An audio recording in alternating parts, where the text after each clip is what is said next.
I'm joined now by Eric Eisendrath with the Positive Coaching Alliance. Eric, I think we all know as parents that youth sports can do one of two things, right? It can be just simply an after-school activity, or it can be something that is so powerful and actually molds a child, molds their future.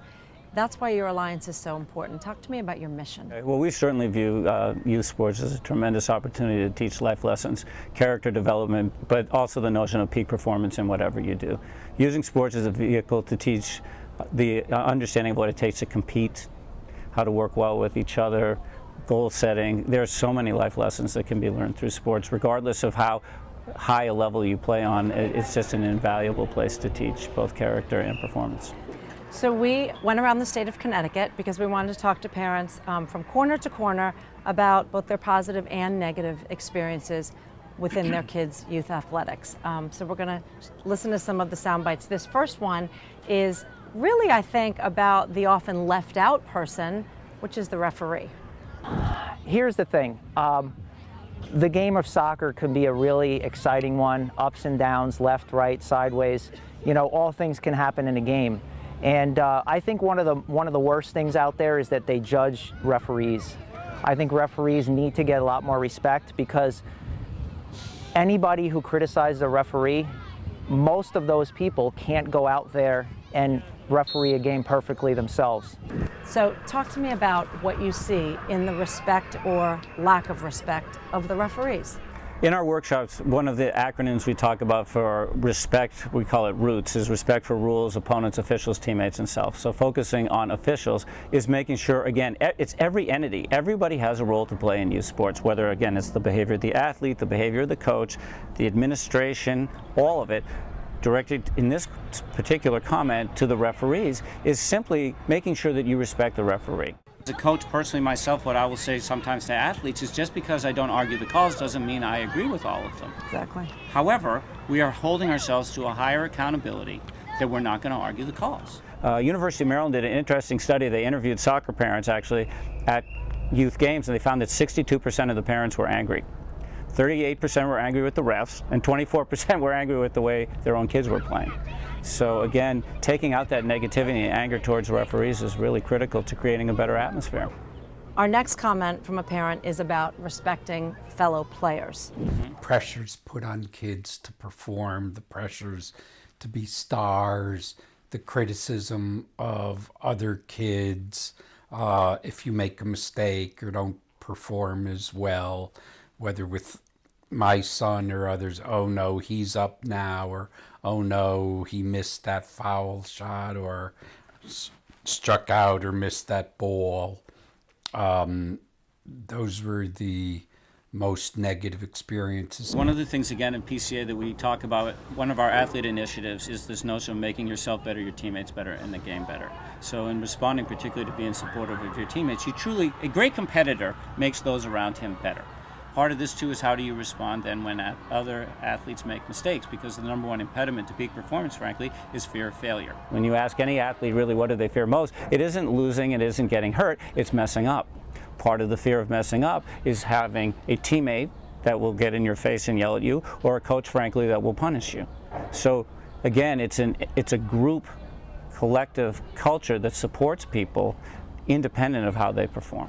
How do you instill in a kid, or get the parent to instill in a kid, to support the weaker players on the team? Part of the way to do that is change the dynamic, if you will, of what it truly means to be a leader. There's a lot more to being a great athlete than how well you play. Do you make those around you better? If you're the best player but you yell at everyone and they're so uncomfortable that they play worse, in the end you're not a benefit to the team. So changing the culture and changing the conversation around what can you do to help someone else become better, I think takes us a long way in that. And that's not even just in the field, that's around the kitchen table. That's siblings, that's life. It's in anything. Our next comment is from a parent, and I would put it under the category of overly aggressive parents. My kids are young and sort of new at the competitive sports, and I really think the only negative we've experienced is parents.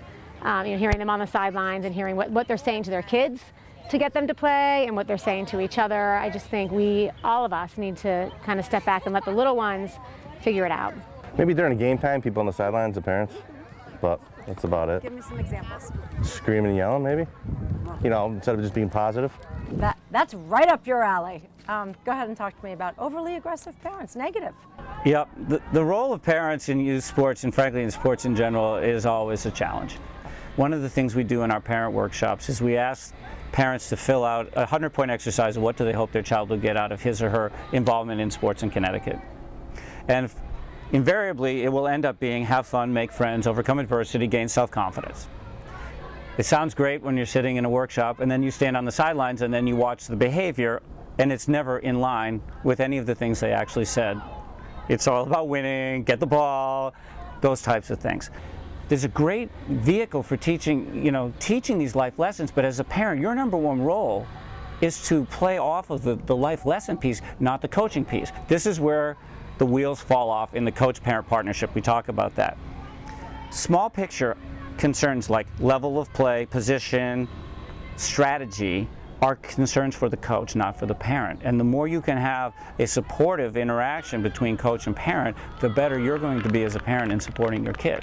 Do you think that the overly aggressive parents, not always, but many times, they are living vicariously through their child? Maybe they played college hockey and they just want that same thing for their kid, and they're 9 and they got to get to this level. That's what's happening?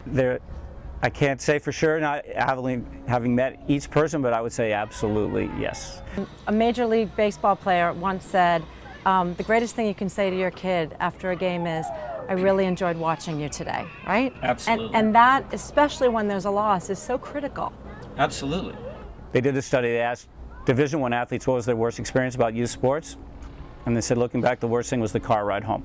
Yeah. Oh, that's awful. Okay, and they asked them if it was that, who would you want to have come watch you play? They said grandparents. Why? Because you can't do anything wrong in the eyes of a grandparent. They'll say exactly what you look so cute in your uniform, I love to watch you play. And recognizing as well that losing is part of it, and helping, again, as a support mechanism of helping your child handle disappointment. That's the role as a parent that you can play. So a lot of it is attitudes, and we've talked about respect. This next parent talks about respect for the opponent, which is very important. Professional sports, college sports, and the environment has become one where you don't try to defeat your opponent with honor and respect.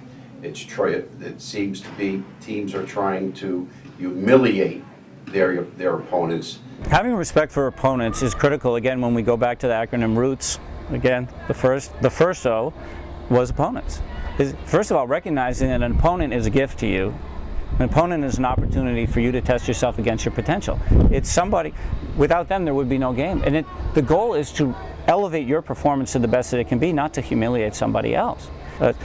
Somewhere along the lines we have misdefined what it means to compete. To this point, Connecticut had, for high school football, the 50-point rule, right? You cannot defeat your opponent by 50 points. Mm-hmm. They've now, this is the first year, this coming fall, that they'll amend it, and they're going to start a clock in the third or fourth quarter, depending on the score. Talk to me about your thoughts on that. This is a tricky one. There are a number of things, again, in the PCA workshops we talk about this idea of how do you handle blowout games. And part of this, again, it's tricky. Part of it is understanding how did we get to this point to begin with that it's such a rout. Granted, again, with football, you may only have 10 games to play. At the same time, one of the things we challenge coaches to think about is, would this be an opportunity instead for you to start some of your backup players? Allow them the opportunity to start, to understand for next year when the star players are gone, what it's like to start. On the flip side, even, you can then bring in your star players for a series or two after, because when they go on to college, they may be coming in not starting. Yeah. So using these opportunities as a way to make a better game, but also to enhance the experience for everybody. Again, instead of, I see it all the time. They wait till there's no way no matter what. Now we'll dial it back, and they've kind of painted themselves into a corner. So part of the philosophy, again, of identifying how important is it to you to win the game, and by how much? Yeah. Okay, this next comment from a parent is really talking more about the sport versus the win. Well, what we try and do is we try and make it so that the kids aren't concerned as much about scoring am more concerned about making good plays and playing respectfully towards the other players. How tricky is it for a coach for that to really be their lesson? It's a difficult balance, right? But important. It's an interesting question in that in one way I would say that yes, it's tricky, and another way I would say it's not tricky at all. You have to, as a coach, be able to identify what your coaching philosophy is. And I coach both high school and youth, and my goal is always a great experience for every athlete and also to garner peak performance. And if we achieve those things, then we're a success no matter what. Yeah, do I like to win the game? Obviously. But my core philosophy that will determine my coaching is creating an opportunity for everyone to get better and to play at a peak performance, and that's it. And if we do those things, we're probably going to win anyway. Our next parent, this is to me a very important concern that this parent brings up. It's about when you get to a certain level, if you're not one of the rock stars and you're not going to play on the high school level, you quit because you feel like you have no place, which is really sad. At about 14 years old, girls who are entering high school, most of the rec departments and intramural sports, the little low-key programs that many organizations have end in 8th grade, and they go to high school, and high school sports is all or nothing. It's all about winning, and if you are not amongst the top tier of the sport, you're pretty much out. A lot of them just don't show up again. They come, they play part of freshman year, that's it, sophomore year they're out.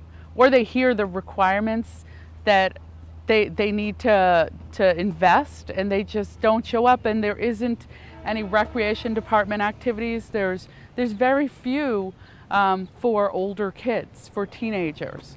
And and teenagers need to be busy, otherwise they cause trouble. That's a difficult question, and it really, I'm sure, changes from town to town.